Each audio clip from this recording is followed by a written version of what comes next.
She had lost so much that she no longer expected anything from life. Only the sound of the rain against the windows of her small restaurant. Only silence.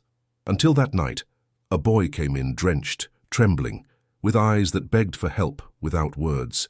She served him hot food. No questions, no judgments, just humanity. Weeks later, the door opened again, but this time men in suits entered, lawyers, and a father with tears in his eyes. Like this, if it touched your soul. It's more than a click, it's a silent embrace between those who know what it means to give without expecting anything in return. Comment how you think this story will end. We want to know what you feel, what you imagine. And if you haven't subscribed yet, it costs you nothing, but for us it means a lot. Thank you for being here, thank you for feeling with us. The storm battered the streets of Boston, as if it wanted to tear the shingles from the old brownstones. The wind howled through the narrow alleyways, making the lamps tremble and casting dancing shadows onto the wet brick. The oak trees along the waterfront bent violently, and the Atlantic roared against the seawall with waves that seemed ready to swallow the entire city. Inside the small restaurant, the Blue Butterfly, almost empty on that November night, the smell of hot butter and toasted bagels created a cozy contrast to the chaos outside. Olivia Hayes, with her faded blue apron and brown hair pulled back in a hurried ponytail, organized napkins just to avoid admitting she was uneasy with the silence. She was 37 years old, but the wrinkles around her hazel eyes spoke of a life that had demanded more than it had given. Her hands, calloused from years of washing dishes and chopping vegetables, moved with the efficiency of someone who knew every corner of her small kingdom. The restaurant was nothing grand. 12 wooden tables with red and white checkered tablecloths, walls decorated with old photographs of Boston, and a counter where coffee cups and unpaid bills accumulated. The Blue Butterfly bore the name her grandmother had given it 30 years ago, when she still served New England clam chowder on Sundays, and the neighborhood was bursting with life. Now the area had changed. New buildings with luxury condos rose like glass giants, displacing the lifelong families.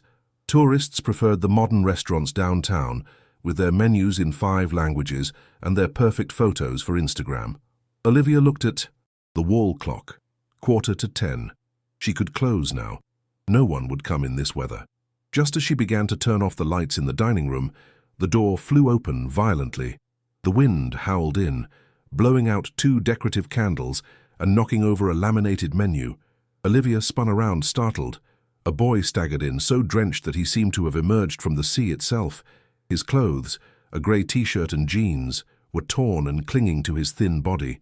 Bare feet left small puddles on the tiled floor. He was trembling uncontrollably, his lips blue from the cold, his arms wrapped around his own body in a desperate hug. But what struck Olivia most were his eyes.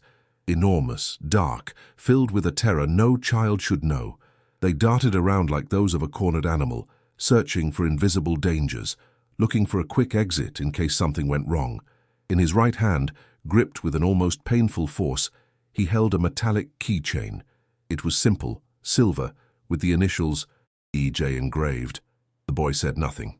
He just stood there, trembling, dripping rainwater, looking at her with a mixture of pleading and distrust. Olivia felt something break inside her chest. She didn't know who this child was or where he came from, but she recognized the universal language of desperation.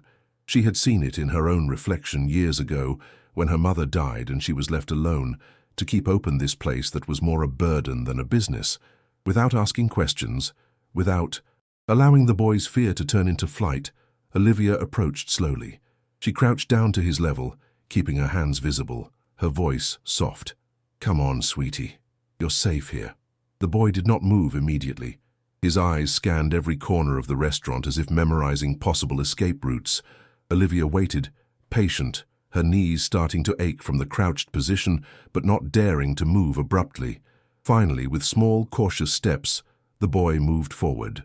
Olivia led him to a table near the kitchen, where the warmth of the oven still emanated through the half-open door. She pointed to a chair. "Sit down. I'll get you something hot." She disappeared into the kitchen, but left the door open so he could see her. She didn't want him to feel trapped. As she heated oil in a skillet and beat eggs in a ceramic bowl, she watched out of the corner of her eye how the boy looked around, still tense, still ready to run. 10 minutes later, Olivia placed a steaming plate of grilled cheese sandwich and tomato soup, thick and golden, in front of him, along with slices of still warm homemade cornbread and a large glass of milk. She also brought a wool blanket she kept in the storage room for cold nights. "Eat slowly. There's no rush." The boy looked at the plate as if it were a mirage. His hands trembled as he picked up the spoon. Olivia sat down 2 tables away, close enough for him to feel accompanied, far enough not to invade him. The boy ate with a silent desperation that was heartbreaking. He didn't chew well, almost swallowing the chunks, as if afraid someone would snatch the plate away. Tears began to roll down his dirty cheeks, mixing with the rainwater still dripping from his dark hair. Olivia pretended to be busy folding napkins, giving him privacy for the crying that needed to come out. When the plate was empty, so clean it looked newly washed, the boy looked up. For the first time, there was something other than fear in his eyes. There was a spark of something akin to hope. "Thank you, ma'am," he mumbled in a hoarse voice, probably from too much yelling or crying. I don't have money to pay." "Don't worry about it," Olivia replied simply. "No one leaves owing anything important here. It's just, I don't have anything, only this." He showed the keychain, opening it to reveal a small photo protected behind the plastic. It was a picture of a distinguished-looking man next to an elegant woman. The boy looked at the photo with a heartbreaking expression. "They're my parents. I don't know where they are." Olivia felt a lump in her throat. She wanted to ask. She wanted to know what had happened to this boy, but something told her this was not the time. Recent wounds needed silence before words. "Do you have a place to sleep tonight?" The boy shook his head, looking at the floor. "The St. Jude's shelter is 4 blocks from here," Olivia said, writing the address on a napkin. "Tell them you're from me. They'll give you a tow. Bed and dry clothes." She got up and went to the kitchen. She returned with a paper bag where she had put several slices of banana bread, some pieces of fruit, a large block of cheddar cheese, and 2 small bottles of water. Carefully, she slid everything into the pockets of the boy's pants and into his torn shirt. "Take this, for the road and for tomorrow." The boy looked at her with those immense eyes, now shining for different reasons. He stood up slowly, swaying a little, wrapped in the wool. "Blanket. What's your name?" "Olivia. He paused, as if hesitant to give his real name. "Ethan. Nice to meet you, Ethan. Be careful, okay?" The boy nodded. He walked toward the door, but before opening it, he stopped. He turned to look at her one last time, and in that gaze there was gratitude, disbelief, and something deeper that Olivia couldn't identify at that moment. No one has treated me like that in a long time." Before she could answer, he opened the door and disappeared into the stormy night, the blanket waving behind him like a cape. Olivia stood looking at the closed door for a long time. Then she picked up the empty plate and noticed something. The boy had left the keychain on the table, as if he didn't want to carry that weight that night. Olivia carefully put it away in the cash register drawer, hoping he would come back for it. The following days went by with the restaurant's usual routine. Boston recovered its rhythm after the storm. Speedy. Scooters zigzagging between cars, neighbors chatting from windows, lost tourists with wet maps and confused expressions. Olivia opened the Blue Butterfly every morning at 7, brewed the coffee that filled the place with its intense aroma, and waited on the regular customers who had breakfast before work. Mr. Jenkins, the retiree who lived in the building next door, always ordered his scrambled eggs and toast. Miss Amara, the florist, had her double espresso before opening her stand at the market. But Olivia couldn't stop thinking about the boy, Ethan. She checked the door every time the bell rang, hoping to see that small, wet figure. She opened the cash register drawer 3 times a day, just to verify that the keychain was still there, silver and silent. A week passed, then 2, then 3. Olivia tried asking at the St. Jude's shelter, but they told her no child matching that description had shown up that night, nor on the following nights. She considered going to the police. But what would she say? That a boy had come in to eat and then left? She didn't have a full last name, she didn't have relevant information, she only had a keychain with initials and a photograph of unknown parents. The restaurant's life continued with its own challenges. The rent had gone up again. The building owner, a New York businessman who had bought half the block, threatened to sell everything to a modern restaurant chain.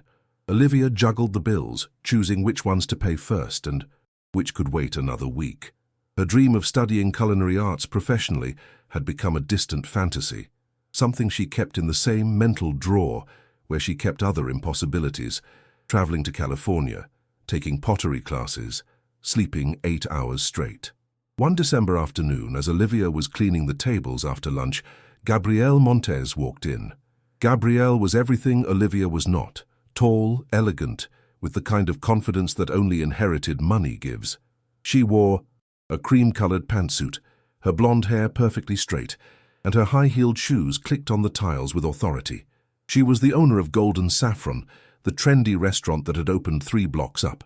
A place with immaculate white tablecloths, sommeliers who spoke 5 languages, and dishes that cost what Olivia earned in 3 days.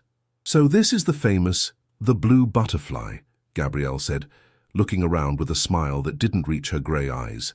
"How quaint." Olivia knew that tone. It was the same one tourists used when they wanted to say poor without sounding rude. "How can I help you?" Olivia asked, drying her hands on her apron. "Just curious. I've heard about your restaurant. They say you make a decent grilled cheese." "Decent?" The word hung in the air like an insult disguised as a compliment.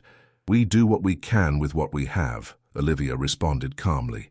Gabrielle walked between the tables, occasionally touching the checkered tablecloths, observing the photographs on the walls with an expression of condescending pity. "You know, the problem with places like this is that they get stuck in the past. Boston is changing. Diners are looking for experiences, not just food. They're looking for innovation, presentation, atmosphere. We look to feed people here," Olivia said, "with honesty and care." Gabrielle laughed, a brittle, artificial sound. "How charming. But care doesn't pay the rent, darling, and I've heard your landlord is looking to sell. Coincidentally, I'm looking to expand. This place has potential with the right renovations." Olivia felt the floor move beneath her feet. "This restaurant has been in my family for 30 years, and that's admirable." Gabrielle tilted her head with false understanding. "But perhaps it's time to let go. Not everyone is made to compete in the real world of fine dining. It's no shame to recognize one's limitations." Before Olivia could respond, Gabrielle was already at the door. "Think about it. I could offer you a job as a kitchen assistant at Golden Saffron. Nothing glamorous, but at least you'd have a stable salary." She paused. "Because realistically, how much longer can this place last?" The bell rang as Gabrielle left, leaving behind a trail of expensive perfume and sweet venom. That night, Olivia stayed alone in the restaurant after closing. She sat at one of the tables by the window, looking out at the empty street illuminated by yellow streetlights. The city seemed asleep, but she was wide awake, her mind spinning like a roulette wheel of worries. Gabrielle's words had penetrated deeper than she wanted to admit, not because they were lies, but because they touched on truths Olivia had been avoiding. The accounts didn't balance, customers were fewer and fewer. The young people in the neighborhood preferred the modern spots with free Wi-Fi and industrial decor. Tourists followed the recommendations of blogs and apps that never mentioned places like the Blue Butterfly. Olivia opened the ledger where she kept the finances. The red numbers looked at her like accusations. She owed 3 months of electricity, 2 months of water, and last month's rent wasn't fully paid yet. Her grandmother had built this place with her own hands, saving every coin from her work as a seamstress. Her mother had kept the doors open even during the tough years of the economic crisis. And now Olivia was on the verge of being the generation that would lose everything. She thought about Gabrielle's offer, a stable job, a fixed salary, without the constant stress of owning a slowly sinking business. But she also thought about her grandmother, her wrinkled hands kneading bread, her laugh when a customer ordered a second dessert. She thought about her mother, singing jazz standards while cooking, always saying, "Olivia, food made in a hurry doesn't feed the soul." Could she betray that legacy? Become an employee of someone like Gabrielle, who saw food as a business, and not as a form of love? The sound of the bell pulled her from her thoughts. Olivia looked up, confused. She had locked the door, but the door was opening. 3 men entered the restaurant. They wore impeccable Italian-cut suits, shiny shoes that reflected the dim light of the lamps. One carried a mahogany leather briefcase. Another, glasses with gold frames and an expression of absolute seriousness. But it was the third man who captured all of Olivia's attention. He was tall, broad-shouldered, with grey hair slicked back. His face was hard, chiseled by time and responsibility, but there was something heartbreaking in his dark eyes. They were eyes that hadn't slept well in weeks, eyes that had cried in private and were forced to remain dry in public. "Ms. Olivia Hayes?" asked the man with the briefcase, his voice formal and professional. Olivia stood up slowly, her heart pounding against her ribs. "Yes, that's me. What's going on? Have I done something wrong?" The man with the gold-rimmed glasses shook his head. "Quite the opposite. We are attorneys representing the Jameson family." He gestured to the tall man. "I present to you Mr. Edward Jameson." The last name resonated in Olivia's mind. Jameson, the initials on the keychain. E.J. Ethan Jameson. "This is David Miller, our lead counsel," the man in glasses continued. "And I am Robert Shaw, the family's legal advisor. We need to speak with you about young Ethan Jameson." Olivia felt her knees buckle. She grabbed the back of a chair. "Ethan, the boy who—" Edward Jameson took a step forward. Close up, Olivia could see the deep lines around his mouth, the dark circles no makeup could hide, the almost imperceptible trembling of his hands. "May we sit down?" he asked in a voice that tried to be firm but broke at the edges. Olivia nodded, pointing to the largest table. The men sat down with precise movements, opening briefcases and taking out folders of documents. But Edward Jameson didn't touch any papers. He just looked at Olivia with an intensity that made her feel like he could see into her soul. "3 weeks ago," Edward began, and had to stop to clear his throat, "my son Ethan was the victim of an attempted kidnapping." Olivia put a hand to her mouth. "We were leaving an event downtown when 2 men tried to put him in a van. Ethan, my son is very intelligent. He managed to escape. He ran." Edward's voice broke. "He ran and got lost in the city. He went into shock. He didn't know where he was. He couldn't think clearly. He just ran and hid." Tears began to roll down Olivia's cheeks without her realizing it. "We searched for him for hours. We mobilized the police, private security firms, volunteers. We put up posters all over Boston, but it was as if he had vanished from the map." David Miller took over the narration. "Finally, a passerby found him sleeping in a doorway 3 days later. They took him to the hospital. He was dehydrated, in shock, but physically had no serious injuries. The problem was mental. He wouldn't talk, he didn't recognize anyone. He had shut down his mind to protect himself from the trauma." Robert Shaw opened a folder and pulled out several documents. The therapists worked with him for 2 weeks. Slowly, he began to respond. And 5 days ago, for the first time, he spoke about something that had happened during those lost days. He spoke about you. Edward pulled a folded paper from his inner pocket. His hands were trembling so much he almost dropped it. He smoothed it out on the table. It was a letter written in childish, shaky, but legible handwriting. "Dad, there was a lady who was good to me when I was missing. She gave me food when I was really hungry. She didn't ask me mean questions, she gave me warmth. Her name is Olivia. Her restaurant is the Blue Butterfly. I want to go back someday to eat that warm sandwich. And to really thank her." Olivia couldn't breathe. The tears were falling freely now, dripping onto the table. "You saved my son," Edward said, and now he too was crying without shame. "You didn't just give him food. You gave him dignity, humanity. In the worst moment of his life, when everything was terror and confusion, you showed him that kindness still existed." I just did what anyone would do," Olivia whispered. "No," Robert interrupted firmly. "Most people would have called the police immediately, or they would have chased him away out of fear, or they would have asked 1,000 questions. You treated him like a human being who needed help, without judgment, without conditions." David opened his briefcase and pulled out more documents. "The Jameson family wishes to express their gratitude in a concrete way. We have prepared several documents that, if you accept, will change your current situation." He placed 3 folders on the table. "First, a payment agreement that covers the rent for this location for the next 5 years, completely paid for. Second, a monthly allowance of $1,500 for the restaurant's operating expenses. Third, a full scholarship to the Boston Culinary Institute, considered one of the best cooking schools in the United States, so you can fulfill your dream of studying culinary arts professionally." Olivia looked at the documents as if they were objects from another planet. Her hands were trembling so much she couldn't touch them. I can't accept this. It's too much." "It is not too much," Edward said in a firm voice. "It is absolutely insufficient to thank you for what you did. My son is everything to me. After losing my wife 2 years ago in an accident, Ethan is the only thing that keeps me wanting to go on. When I lost him those nights—" He had to stop, covering his face with a hand. "I thought I had lost him forever. And you kept him alive. You kept him human." Robert gently pushed the documents toward Olivia. "We are not asking for anything in return. There are no hidden conditions. We just want you to accept this help with the same open heart with which you helped Ethan.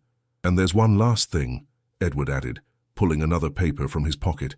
"My son wrote this for you." It was another note, shorter, written in the same shaky handwriting. "Miss Olivia, can I come back someday to eat that warm sandwich? I promise I'll be dry and wearing shoes this time. Thank you for being the only light when everything was dark. Ethan." Olivia broke down. She put her head on her crossed arms on the table and cried as she hadn't cried since her mother's funeral. She cried for the scared boy, for her own struggles, for the unexpected kindness that returned multiplied, for the weight of years of solitude and effort that suddenly found meaning. The three men waited in respectful silence.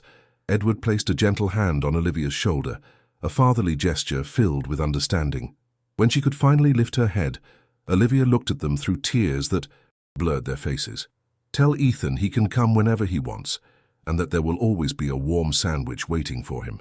The news of what happened spread through the neighborhood like pollen in spring, not because Olivia told it, she was too private for that, but because Mr. Jenkins had seen the men in suits leave the restaurant that night and, like a good retiree with time on his hands, investigated until he found out who they were.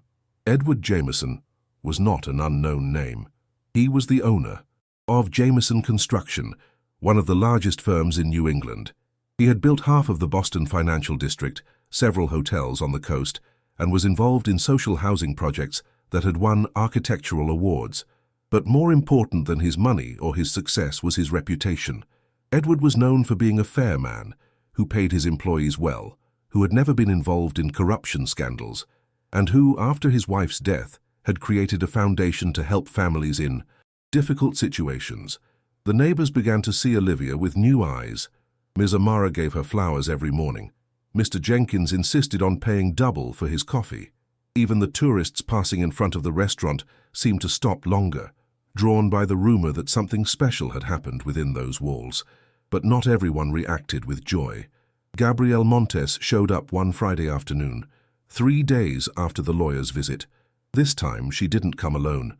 She was accompanied by two people, a young man with a professional camera and a woman with a tablet and the expression of a journalist. "Olivia, darling," Gabrielle said with a smile that didn't reach her eyes, "I've heard fascinating things about you. Is it true that you helped Edward Jameson's son?" Olivia, who was cleaning the coffee machine, turned slowly. "It's not something I want to talk about." "But you should," Gabrielle insisted.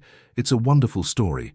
That's precisely why I brought Carol Ruiz from the Boston Globe. I thought you'd like to share your experience." The journalist stepped forward, extending a hand that Olivia did not shake. "Ms. Hayes, I'd love to do an article about your act of kindness. It would be inspiring for our readers." "I'm not interested," Olivia replied firmly. "What happened was private. It's not a show." Gabrielle laughed with that brittle, fake laugh that Olivia now knew. "Don't be modest.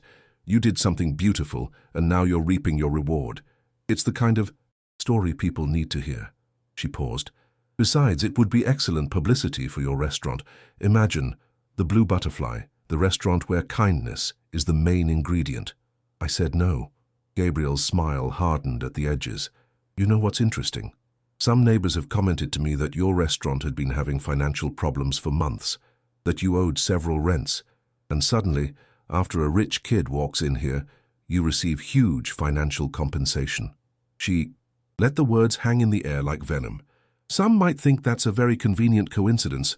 Olivia felt rage climb up her throat like lava. "What are you implying?" "Nothing, nothing." Gabrielle raised her hands in a gesture of false innocence. "I'm just observing the facts. A traumatized child walks into your restaurant, you feed him, and it turns out he's the son of one of the richest men in Boston. And now all your problems are solved. It's almost literary. Too perfect to be true." Carol, the journalist, had taken out her recorder. Her eyes shone with interest. "Ms. Hayes, how would you respond to people who might question your motives?" "Get out," Olivia said, her voice trembling with contained fury. "Get out of my restaurant, now." "Oh, don't be dramatic," Gabrielle settled into a chair uninvited. "We're just having a conversation between colleagues in the restaurant business." "We are not colleagues. And this is not a conversation. It's an attempt to turn something sacred into cheap gossip." Olivia walked to the door and opened it wide. "I've asked you to leave. If you don't, I'll call the police." The photographer and the journalist exchanged uncomfortable glances. Carol put away her recorder and headed for the exit, murmuring an apology. Gabrielle stood up slowly, smoothing her designer skirt. "You are naive, Olivia. You think a charitable gesture makes you a hero, but the truth always comes out. And when people find out you only did this out of self-interest—" "I didn't know who that boy was," Olivia interrupted, her voice now firm as steel. "I didn't know he had money. I didn't know anything. I just saw a scared child who needed help, and I helped him because it's the right thing to do. Because that's what my grandmother taught me. Because in this increasingly cold world, someone has to keep human warmth alive." Gabrielle looked at her with contempt. "What a beautiful speech. You should write it on your menu. We serve mediocre food, with a side of moral superiority. Goodbye, Gabriel." When the door closed, Olivia leaned against it, breathing deeply. Her hands were trembling, not from fear, but from indignation. Mr. Jenkins, who had witnessed everything from his usual table, clapped slowly. "Well done, Olivia. That woman is a snake in heels." Olivia tried to smile, but the venom of Gabriel's words had stuck like glue. What if others thought the same? What if people believed she had calculated everything coldly? That night, when she closed the restaurant, Olivia took Ethan's keychain out of the drawer. She held it in her palm, looking at the photo of the boy's parents, and felt a peace that no external opinion could break. She knew the truth. Ethan knew the truth, and that was enough. The following weeks brought changes Olivia never would have imagined. The rent payment lifted a weight that had been crushing her shoulders for years. For the first time since her mother's death, she could sleep without waking. She was up at 3 in the morning, mentally calculating how much she owed and to whom. The Boston Culinary Institute sent her all the information about the course starting in January. Olivia spent her nights reading the curriculum: molecular gastronomy techniques, history of American cuisine, restaurant management, enology. These were words she had dreamed of, but never thought she would experience. She hired a kitchen assistant, a young woman named Sophia, who was studying hospitality and needed practical experience. She also hired a part-time waiter, Javier, a shy but efficient guy who had lost his job at a hotel that closed down. The blue butterfly began to subtly transform. It didn't lose its essence. The checkered tablecloths were still there, the old photographs remained on the walls, but there was something new in the air, an energy, a hope. Customers began to increase, not because of advertising, but through word-of-mouth recommendations. People came looking for the place where that thing happened, but they stayed for the honest food and the warm service. Olivia kept her promise not to talk to the press about Ethan. She turned down 3 offers for television interviews and a proposal from a producer who wanted to make a documentary. The story didn't belong to her alone. It belonged to a child who had suffered and needed privacy to heal. It was in mid-December when Edward Jameson called. "Ms. Hayes, this is Edward. How are you?" "Fine, Mr. Jameson." "And Ethan?" "Improving every day. The therapists say he's making extraordinary progress." He paused. "In fact, that's the reason for my call. Ethan has expressed a desire to visit you. If you agree, of course." Olivia felt her heart leap. "I would love to see him. Would this Saturday suit you, around noon? I promise we won't cause any bother." "It's no bother at all. It will be an honor." Saturday dawned with a perfect blue sky, without a cloud in sight. Olivia arrived at the restaurant 2 hours earlier than usual. She cleaned every surface until it shone, changed the flowers on the tables for fresh ones, and prepared the ingredients to make the best grilled cheese and tomato soup of her life. At noon sharp, a black Lincoln stopped in front of the restaurant. Olivia saw through the glass as Edward opened the back door and extended his hand. Ethan got out of the car. Olivia barely recognized him. The scared, drenched boy had been replaced by a clean, well-dressed boy with neatly cut hair and new shoes that gleamed in the sun. But the most important thing was his face. Although there were still shadows in his eyes, there was also life. He smiled shyly when he saw the blue butterfly sign. Olivia went out to greet them. "Welcome, Ethan." The boy looked at her and suddenly ran toward her. He hugged her with surprising strength for someone so thin, burying his face in Olivia's apron. "Thank you," he whispered. "Thank you, thank you, thank you." Olivia hugged him back, feeling tears burn her eyes. "You don't have to thank me for anything, sweetie. I'm just glad you're okay." Edward approached, also with moist eyes. "Can we come in?" Inside the restaurant, Olivia led them to the same table where Ethan had eaten that stormy night. The boy sat in the same chair, touching the wooden surface as if it were a sacred object. "Everything's the same," he murmured in amazement. "I thought maybe I dreamed it." "It's all real," Olivia replied softly. "What would you like to eat?" "The sandwich," Ethan said immediately. "The warm sandwich." Olivia smiled. "I'll prepare it right away." In the kitchen, her hands worked with special care. She sliced the sourdough thinly and evenly, fried it in butter until it was golden but soft. She mixed the sharp cheddar with a pinch of salt and poured everything into a hot skillet. The aroma filled the restaurant, and Olivia could hear Ethan inhaling deeply from his table. When she placed the plate in front of him, the perfect, golden and cheesy sandwich, Ethan looked at it with reverence. "It's exactly as I remember it." He ate slowly this time, savoring every bite, without the fear of that first night. Edward ordered the same, and the three ate in comfortable silence, occasionally broken by small conversations about the taste, about the texture, about nothing in particular, and everything all at once. After eating, Ethan pulled something out of his backpack. It was a drawing, made with crayons and markers. "I made this for you," he said, spreading it out on the table shyly. The drawing showed the restaurant in the rain, with a figure in a blue apron in the doorway, and rays of yellow light coming from inside. In the upper corner, he had written in uneven letters, "Where I found the light." Olivia had to bite her lip not to cry. "It's beautiful, Ethan. I'm going to frame it and put it right here, on the wall, where everyone can see it." The boy's eyes sparkled with happiness. "Really? Really?" Edward then took a small, velvet box from his pocket. "Olivia, in addition to everything we've already formalized, I wanted to give you this personally. It belonged to my wife. She would have wanted it this way." Inside the box was a pendant, a blue butterfly made of silver and semi-precious stones. It was simple but elegant, clearly crafted. "I can't accept something so personal," Olivia protested. "My wife, Alice, always said that butterflies represent transformation. The ability to emerge from the darkness turned into something beautiful." Edward looked at his son. "You transformed Ethan's worst moment into a memory of hope. Please, accept it." Olivia took the box with trembling hands. "I will wear it with honor." They spent the afternoon talking. Ethan told her about his therapy, about how he was learning not to be afraid all the time. He talked about his school, his friends, his passion for dinosaurs and pirate ships. He was a normal boy recovering his childhood, step by step. Edward talked about his plans, to expand his foundation, to create more programs for children in difficult situations. "You inspired me, Olivia. You made me see that sometimes what changes a life isn't the grand gestures, but the small acts of humanity. A plate of food, a blanket, a moment of dignity." When it was time to leave, Ethan hugged Olivia again. "Can I come back?" he asked anxiously. "Even if it's not an emergency? Just because?" "You can come back whenever you want. This is your home too." After the Lincoln disappeared down the street, Olivia stood looking at Ethan's drawing. Sophia, the assistant, approached. "It's a lovely story," she said quietly. "It's not a story," Olivia replied. "It's simply how it should be.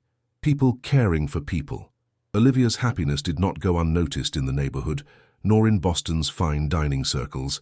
Gabrielle Montes watched from her golden saffron restaurant as the blue butterfly thrived, while her own business began to show cracks. Golden Saffron's problem wasn't the food.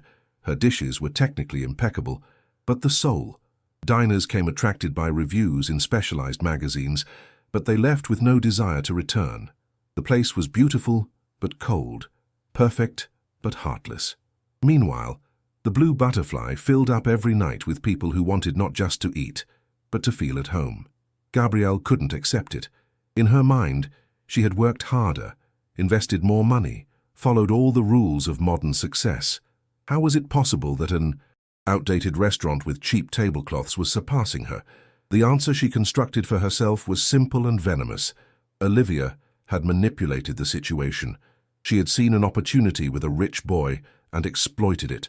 It was all a carefully constructed hoax. With this narrative firmly planted in her head, Gabrielle began her campaign. First came the subtle comments at meetings of the Restaurateurs Association. Have you noticed how some places thrive for reasons that have nothing to do with the quality of their food? Then social media posts, never mentioning names directly but being clear enough. Interesting how authenticity sells so well these days. I wonder where the truth ends and the marketing begins. And finally, private conversations with well-known journalists. I'm not saying it's false, just that there are unanswered questions. Why did that boy specifically enter that restaurant? How did he know he would be welcomed? It's all too convenient. The rumors began to circulate. They weren't loud or widespread, but they were there like grease stains on a white tablecloth. Mr. Jenkins told Olivia what he had heard at the barber shop.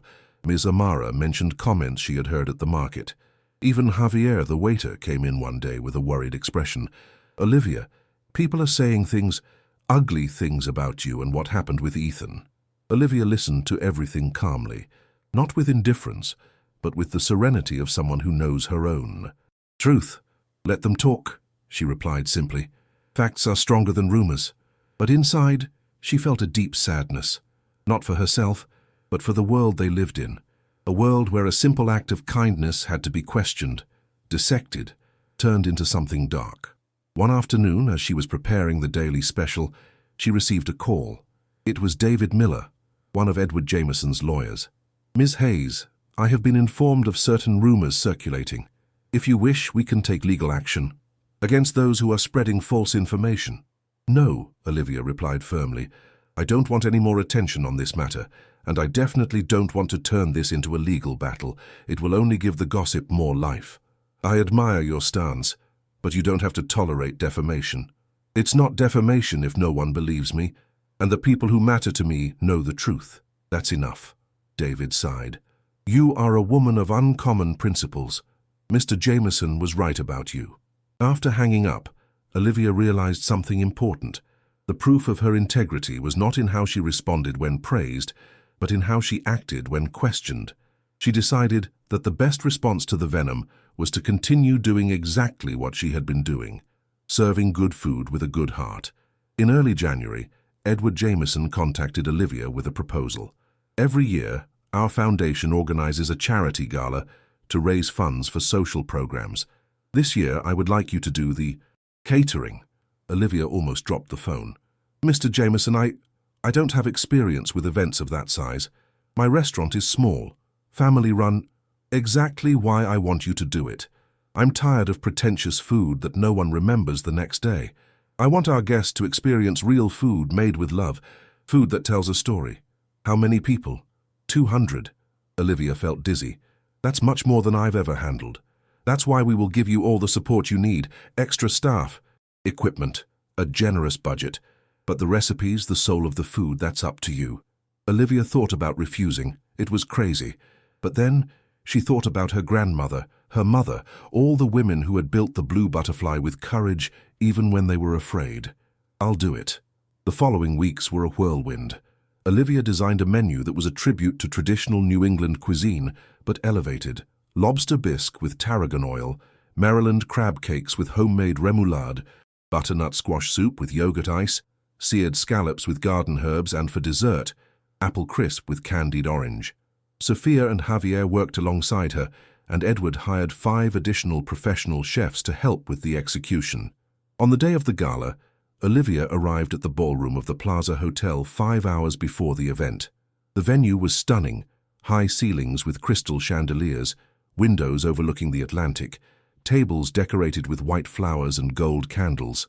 Among the 200 guests would be business owners, politicians, artists, and, of course, other Boston restaurateurs, including Gabrielle Montes. In the temporary kitchen set up for the event, Olivia organized her team with military precision. Every dish had to be perfect, not just for her reputation, but because this was her opportunity to show that heart and technique could coexist.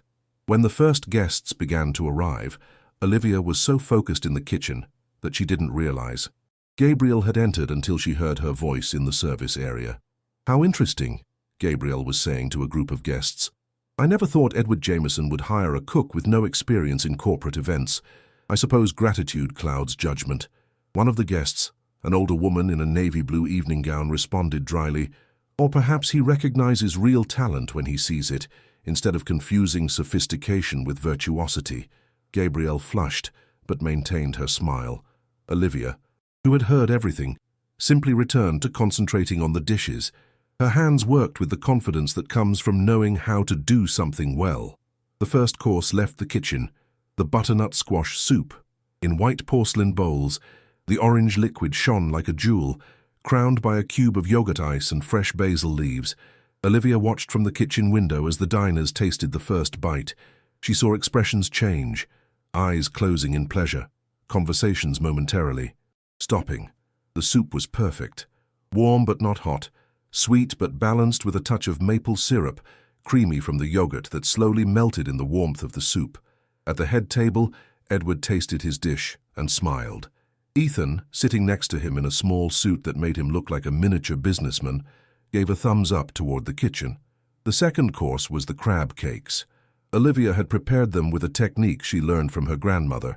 Lump crab meat, mixed slowly for hours until it could be cut with a knife, chilled overnight, formed into perfect cylinders, breaded 3 times, and fried in oil at the exact temperature, so they were golden outside and creamy inside.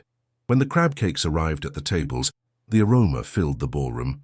Gabrielle picked one up, biting into it with the clear intention of finding a flaw. But her expression betrayed her intentions. The crab cake was perfect. She had to admit it, even if only to herself. The third course was the seared scallops. Olivia had insisted on cooking them the traditional way, in large cast-iron skillets over a charcoal fire that had been set up on the hotel patio.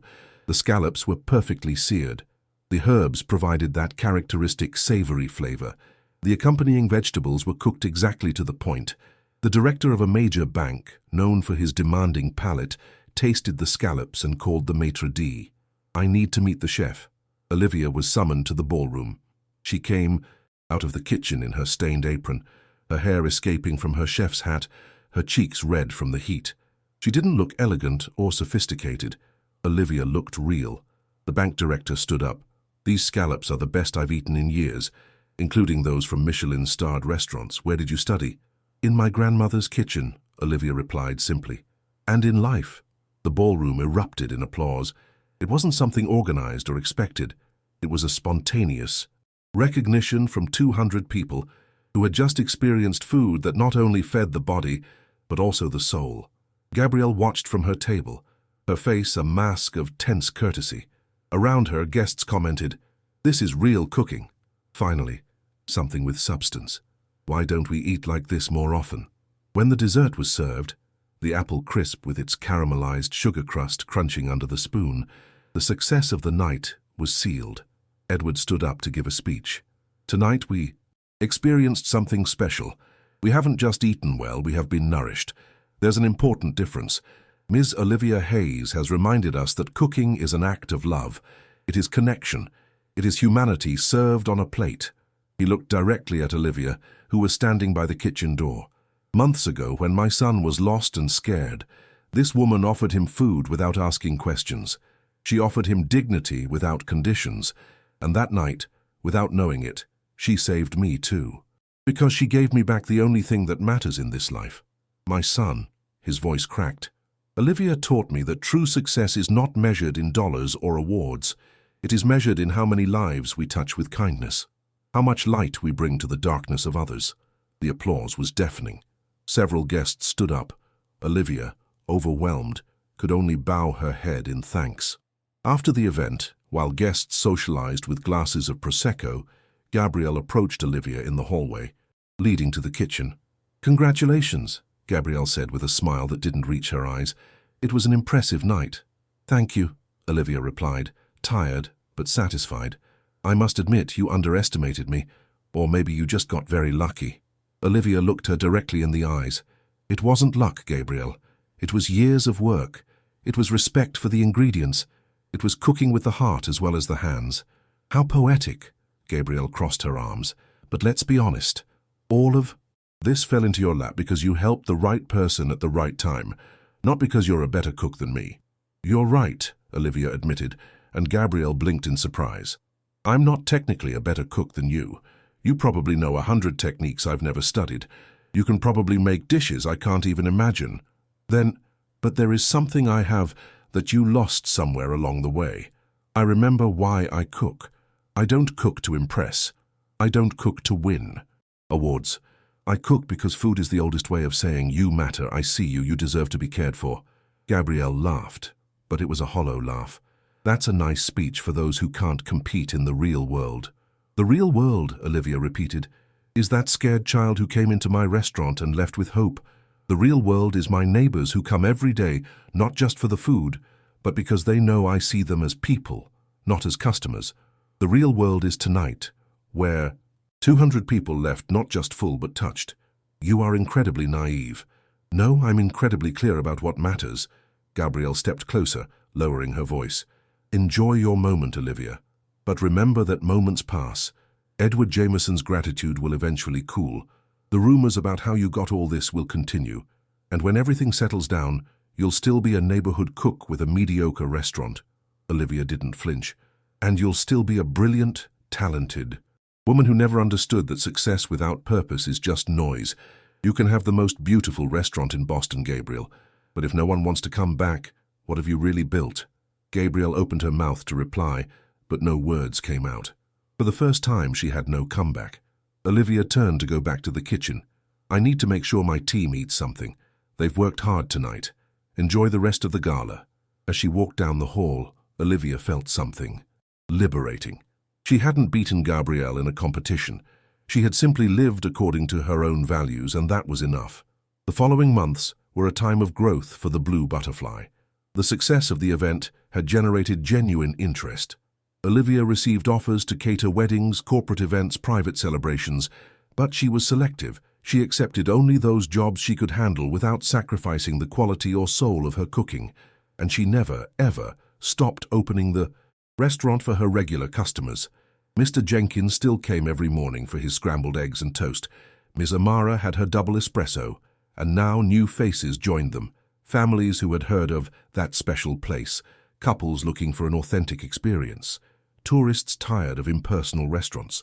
Olivia started her classes at the Culinary Institute in January. She was the oldest student in her group, surrounded by 20-year-olds with infinite energy and zero real experience. At first she felt out of place, but she soon realized that her age was an advantage. While the other students learned techniques as theoretical information, Olivia understood them from intuition and practice. She could explain why certain flavor combinations worked because she had experienced them thousands of times. She knew when a dough needed more rest because her hands recognized the texture. The professors began asking her to share her experiences with the class, and Olivia discovered that teaching was another form of love, passing on knowledge just as her grandmother had passed it on to her. Ethan became a regular visitor to the Blue Butterfly. He came on Saturdays with his father, sometimes just with his nanny, and lately he had started asking if he could help in the kitchen. "I want to learn how to make the sandwich like you," he would say seriously, "so I can make it when I'm sad and remember that there's always light." Olivia taught him patiently, guiding his small hands as he sliced bread, explaining to him that cooking was as much about time as it was about ingredients. "Hurry ruins the food," she would tell him, "and it ruins life too. Some things need time to become perfect." One March afternoon, while Ethan was practicing flipping a small sandwich in the skillet under Olivia's supervision, Edward came in with news. "Olivia, I have something to discuss with you. The Foundation wants to establish a culinary training program for at-risk youth. We thought of you as the program director." Olivia stopped peeling onions. "Me? But I'm barely learning formally." "Precisely because of that. You know both worlds, academic technique and practical wisdom. And more importantly, you understand that cooking can be therapeutic. It can give purpose. It can transform lives." It was a tempting proposal. But Olivia also knew that accepting would mean less time at the Blue Butterfly, less time for her classes, less time to breathe. "Let me think about it," she replied. "It's an honor, but I need to make sure I can do it well. Of course, no rush." But there was something else in Edward's expression, something he wasn't saying. "What is it?" Olivia asked. Edward looked at his son, who was concentrating on his sandwich, and then back at Olivia. "I've received information that Gabrielle Montes is considering closing Golden Saffron. It's not officially public yet, but my sources are reliable." Olivia felt a mix of emotions. Not joy, but not sadness either. Something more complex. What happened? The same thing that happens to many businesses built on appearances instead of substance. People go once, are visually impressed, but don't return. There's no loyalty. There's no connection. "That's sad," Olivia said sincerely. "Gabrielle is talented, but she doesn't have what you have, and I think that's destroying her inside." That night, Olivia closed the restaurant thinking about Gabrielle. Despite all the venom, despite the rumors and the envy, Olivia felt compassion, because she understood that Gabrielle's pain didn't come from pure malice, but from a deep insecurity, from having built her identity on fragile foundations. 2 weeks later, Olivia saw a sign in Golden Saffron's window: "Closed for indefinite renovation." There was no renovation. It was simply a dignified way of saying goodbye. It was an April Saturday when everything converged at the Blue Butterfly. Boston was in full spring. The flowering cherry trees were blooming, filling the streets with purple flowers. The air smelled of lilacs from the neighborhoods. The Atlantic light bathed the city with that golden glow that made everything seem a little magical. Olivia had decided to host a special lunch for the people who had been important on her journey. It was her way of closing a cycle and celebrating everything she had grown. Mr. Jenkins was there at his usual table, telling stories of when the neighborhood was different. Mr. Mara had brought a bouquet of flowers that made the restaurant entrance look like a garden. Sophia and Javier were helping in the kitchen, now much more confident and skilled than when they started. Edward and Ethan occupied the table by the window. Ethan had grown several inches and had lost that scared look in his eyes. Now he was simply a happy boy who laughed too loudly and made bad jokes that his father patiently tolerated. Some of her classmates from the Culinary Institute had also come, curious to see the place Olivia spoke about with so much affection in class. And then, to everyone's surprise, Gabrielle Montes arrived. The restaurant fell silent when she entered. Olivia, who was pouring water at a table, stopped. Their eyes met. Gabrielle looked different. She was still elegant, but there was something softened about her, as if she had dropped an invisible weight. "I hope I'm not interrupting," Gabrielle said in a low voice. Olivia set down the water pitcher and approached. "Not at all. Do you want to sit down?" Gabrielle nodded, and Olivia led her to a secluded table. There was a moment of awkward silence before Gabrielle spoke. "I came to apologize for everything, for the rumors I fueled, for the horrible things I said, for trying to tarnish something beautiful because I couldn't have it." Olivia sat across from her. "What changed?" "I closed my restaurant," Gabrielle confessed, and her eyes shimmered with contained tears. "After months of denial, I had to admit that I had built something. Empty, beautiful on the outside, hollow on the inside, like me. You're not hollow, Gabrielle, you're hurt. It's different. I spent years chasing success as society defines it. Money, awards, recognition. And when I finally had everything, I realized I still felt empty. Because I never asked myself why I was doing it. I just knew I had to be the best, have the best restaurant, be envied." Olivia listened without interrupting. "And then I saw you," Gabrielle continued, "with your small restaurant, your cheap tablecloths, your simple kitchen, and people loved you. Not because you were perfect, but because you were real, because when someone walked in here, you saw them. You recognized them as human, not as customers." "Everyone starts somewhere," Olivia said softly. "No one is born knowing who they are or what matters. I envied you so much that I tried to destroy you, and in the process, I destroyed myself." Olivia extended her hand across the table. After a moment, Gabrielle took it. "Failure isn't the end, Gabrielle. It's just a tough teacher. The question is, what are you going to learn from it?" "I don't know. Right now, I just know I'm tired of fighting, tired of pretending, tired of being alone in the midst of my supposed success. Then rest, and when you're ready, start again, but this time start from the heart." Gabrielle elegantly wiped her eyes. "Why are you being so kind to me? After everything I did, because I know what it's like to feel lost. I know what it's like to feel like you're not enough. And I know that the only way to break cycles of pain is with compassion." Olivia got up and returned a moment later with a plate of grilled cheese sandwich, freshly made, steaming. "Eat." Honest food has a way of clearing the mind. Gabrielle took a bite, and for the first time in years, she didn't analyze the technique or the presentation. She simply felt the taste, the warmth, the care that had been put into every step, and she cried. It wasn't a dramatic cry. They were silent tears that rolled down as she ate, releasing years of rigidity and pretense. When she finished, she looked at Olivia with different eyes, softer, more honest. Thank you for the food, for the grace I didn't deserve. We all deserve grace, Gabrielle, especially when we don't ask for it. Gabrielle left shortly after, but there was something changed in her posture, an openness that wasn't there before. The lunch continued with joy. Ethan insisted on helping serve the desserts, carrying plates with exaggerated seriousness that made everyone laugh. Mr. Jenkins told bad jokes that still provoked laughter. Ms. Amara and Edward passionately discussed the best way to make iced tea. As the sun began to set, painting the sky with oranges and pinks, the guests said their goodbyes. Ethan hugged Olivia tightly. "You know what?" the boy said. "My dad says there are two kinds of people in the world, the ones who make rooms feel smaller when they walk in, and the ones who make them feel bigger. You make everything feel bigger." Olivia felt her heart swell. "And you, sweetie, make everything make more sense." When everyone was gone, Olivia was left alone in the restaurant.